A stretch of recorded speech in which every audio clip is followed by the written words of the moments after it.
I have seen something happening in the design world that I am so excited about. And today I really want to just give you a few very practical and approachable tips on how to take advantage of this shift. Now, I am Sarah. Welcome to Grace in My Space. I have been DIYing and remodeling and moving a lot over the last 10 years and sharing it all with you.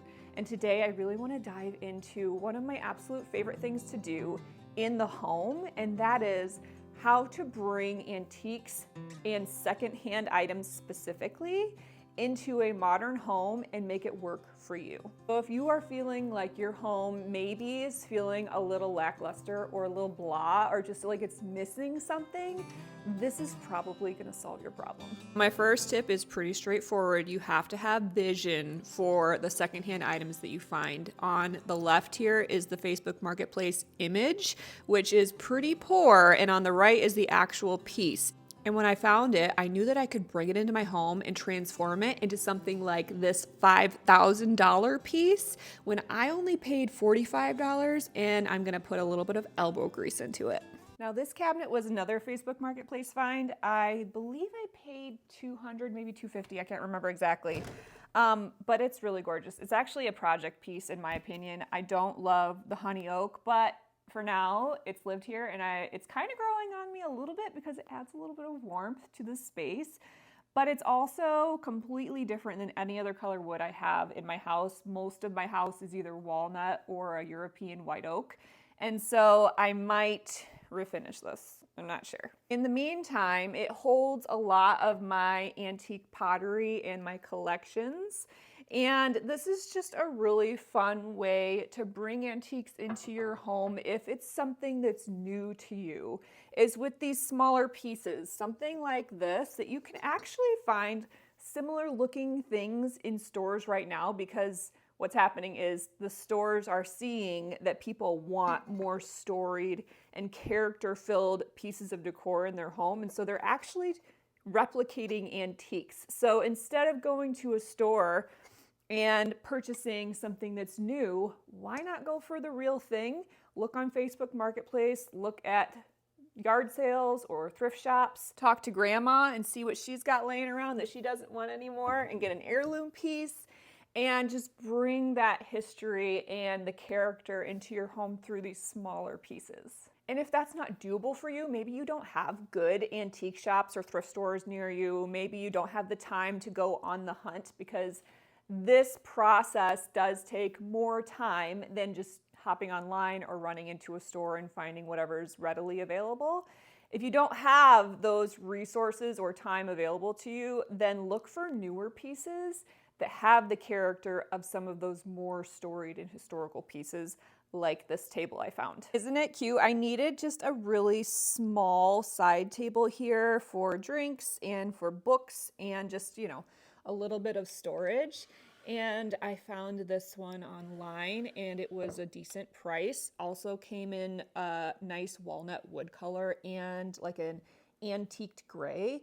But I love that it looks like an antique piece with some of those curves, some of that molding detail, the legs, even the knobs are a little bit more historical than your average modern knobs. So if you can't find something that's old, try and find a style that looks like it is. Now let's talk about keeping original portions of a house when you're doing perhaps a makeover, a remodel. Sometimes it makes so much more sense to keep a portion of the house that's original that might look a little dated and either update it to be a little bit more in line with your personal style, or just tweak certain elements of it until it fits. And that's what we did with this original fireplace. I painted the brick white to bring it up to a more modern look while keeping the charm of the brick itself.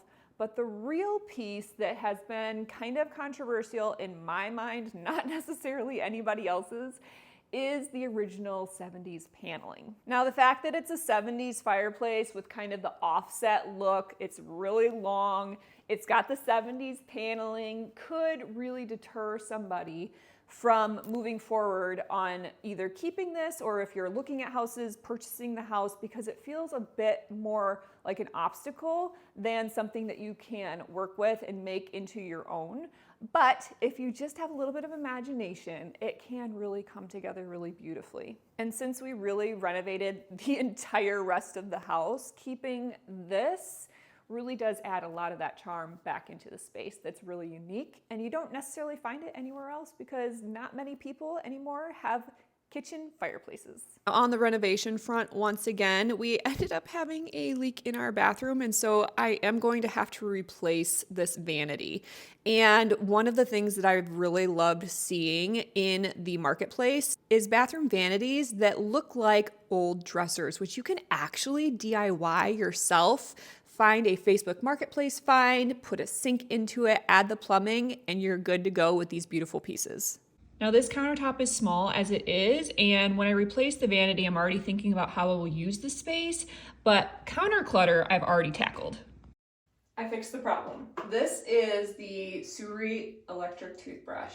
Now, there are so many reasons why I like this, but number one is that there's nothing to plug in except when you're charging it, and it's advertised to last 1 month plus on charge, but I purchased this March 15th, it arrived. So it's been over 2 full months and I've only charged it the day that it arrived. Previously, my son had an electric toothbrush that plugged in, and this is the only outlet that we have for this entire sink. And I was constantly bumping it, knocking it over, having to unplug it so I could plug in my dryer and my hot iron at the same time. And this solved the problem. And look, it just goes right there.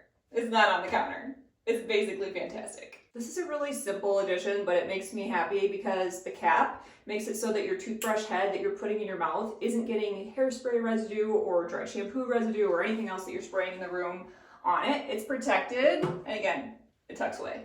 Now, Suri has plant-based brush heads and a free recycling program. It also has 2 different speeds and a pressure sensor support for healthy brushing habits. I actually feel like it massages my gums, and it's a really relaxing part of my day. Huge thank you to Suri for partnering with me. Stamp this QR code or check out the link in my description and use my code GRACE15 for an extra 15% off your Suri. You will see why I love it so much. Okay, now I've got you like awkwardly zoomed out because this space is so tight, but this is one of my absolute favorite Facebook Marketplace finds. I drove an hour to buy this because he had it listed for $50.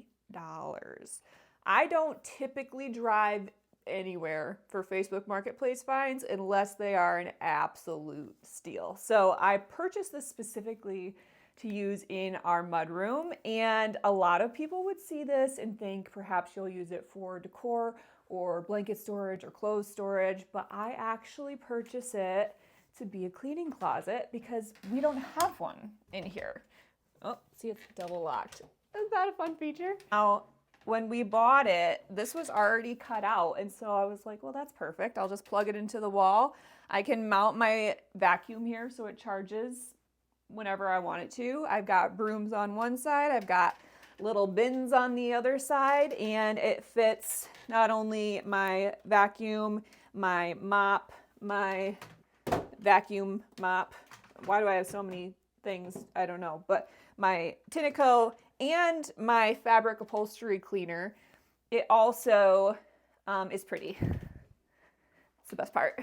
Have you ever seen a prettier broom closet? It also has lower drawer storage, and all I had to do to this piece was clean it. It was dirty, but this is the finish that was on it, which I absolutely love, the original pine finish. It is such a beautiful antique. Okay, now look at how adorable these are. Ah, there's a bee. Oh, hold still. Got both of these for $25 on Facebook Marketplace. Now, I adore Facebook Marketplace because you can usually find things that are different shapes, different styles, and just more unique than anything that you can find in stores because they're, you know, maybe 20, 30 years old. They don't sell things like this anymore. So the styles have changed over the years, and if you love like those classic elements and bringing in unique shapes, something that also serves a practical purpose because when I had this pot up here, it actually left stains all over the top of my stone, and now I have to scrub it off. So it's serving a practical purpose. It's also adding structure to the space, and it's really beautiful. And if you missed when I did this whole patio, I'm gonna link up last week's video. I also think that these would be a really cute element inside of a garden bed just to give some height, but I can't link them for you because they are secondhand, which is actually kind of the beauty of them.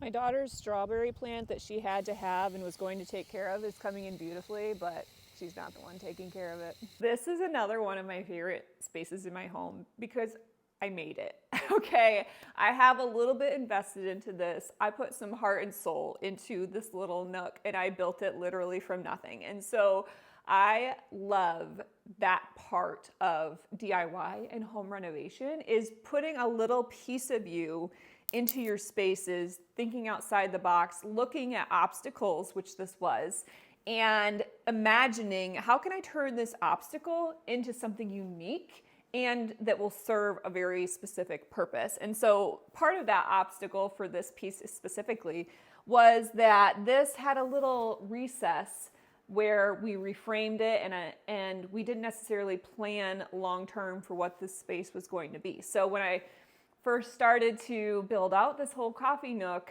this recess was kind of awkward, but I thought, okay, it's only about 4 inches deep. What can I do with it? And I thought, this is perfect. A perfect place for a plate rack that is then recessed, not taking up the space or the counter space for the rest of the area, but adds some really pretty architectural detail and also detail where I can display some antique ironstone. Now this can be done basically a million ways, but one way that I like to think through how I'm gonna display antiques is what's the background of them. So you'll look at the coloring of the piece that you have and then say, what is gonna make it stand out a little bit more or blend in a little bit more depending on what you want. So I had white platters and I thought to myself, I don't really necessarily want these to be the star of the show because there's so much going on. So I kind of want them to blend a little bit more. And so I did just a textural wallpaper behind them in a neutral color. But since they're white and solid, if I had wanted them to pop, it would have been really fun to do a darker color on the background here, maybe even a wallpaper with a darker background and a pattern of some kind, and then those really would have stood out. So you're kind of thinking through just overall, how do I want this to look? What do I want my focal point to be? And designing from there in order to display your antiques in the way that fits you and your needs best. Now, when I decided to do this video, I told myself that I wasn't going to just show you all of my cabinets because they are my prized antiques. I tend to go for the bigger pieces, but this one kind of started it all. And when I received it, when I purchased it, it was a Facebook Marketplace find for $100. It was in rough shape. It had been outside on this like kind of partially covered porch that wasn't really covered. So it had a lot of weather damage. It was super old. It had the original lacquer on it. And I basically took a year. No, it was like a month. I think it was like a month of working on it very dedicatedly to get it looking like it would fit into a more modern home. And this is just storage. That's all it is. Oh, look, I forgot. I left the inside the original color because number one, I was too tired to keep working on it. But number two, I like to do that. When I have pieces that I have found that are antique, I like to keep a piece of the original look so that it kind of has like the historical accuracy in some ways, but also just like as a reminder of how it has lived multiple lives, served many purposes, and has new purpose in my home in a style that I enjoy while still appreciating the original character of it. That's where that went. I've been needing to fill some holes. This piece is one of those that has so much of me in it because I worked so hard on it that I don't know that I'll ever really be able to get rid of it. And not that I need to or want to, but it's definitely moved homes with us and will continue to be a staple in my home for many years to come. Thank you so much for watching. I hope that just these really practical, like straightforward, this is the piece that I have and this is how I'm using it, kind of examples can help you as you are out in the wild shopping at thrift stores or looking on Facebook Marketplace or browsing an antique shop. And not only are those things actually just kind of restful and a fun hunt and like adventure to see what you're going to find, but they're also just really great ways to be sustainable, to bring some character and history into your home. And I hope that this video has helped you figure out a way to make that work for you. Now in today's video, I did share a couple of my all-time favorite antique finds, but I actually have a whole video sharing all of them and where they came from and how I'm using them. So I'm gonna link that up for you next. Make sure and check it out if you want a little bit more oomph and, content over this exact same subject. And I hope that you enjoy. Thanks so much for watching. I'll see you next week.